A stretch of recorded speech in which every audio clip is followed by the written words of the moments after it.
మనుషుల తట్టు చూస్తే ఏ సహాయం మనకు కలగదు. ప్రభు చెంత మోకరించి కన్నీరు గారిస్తే ప్రభు ఖచ్చితంగా కనికరిస్తాడు ఆయన. ఎందుకంటే మనిషి మన కన్నీరు చూస్తే ఏం చేస్తాడు చెప్పనా? మహా అంటే చేయి తీసుకొచ్చి కన్నీరు తుడుస్తాడు, ఆడవద్దురా అంటాడు. దేవుడు ఏం చేస్తాడు చెప్పనా?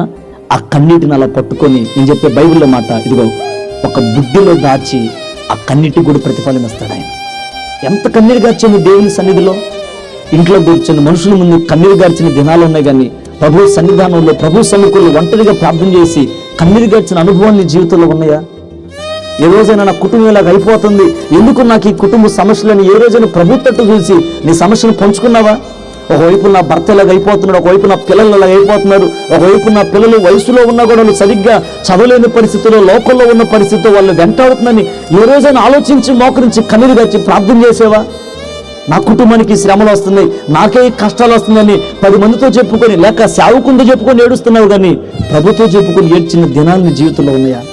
నేను చెప్తున్నాను, నా దగ్గరకు వచ్చి నువ్వు ఏడ్చి చెప్పినా నీకు ప్రయోజనం లేదు. ఎందుకంటే నేనేం చేయగలుగుతాను? నీ మీద జాలిపడి నీ గురించి ఆలోచించి ప్రార్థన చేయగలుగుతా. ఆయన గనక నీ కన్నీరు కనబడితే నమ్ము, రాత్రికి రాత్రిని తలరాత్రిని మారుస్తాడు ఆయన. Praise the lord. రాత్రికి రాత్రిని చరిత్రను మార్చగలడు ఆయన.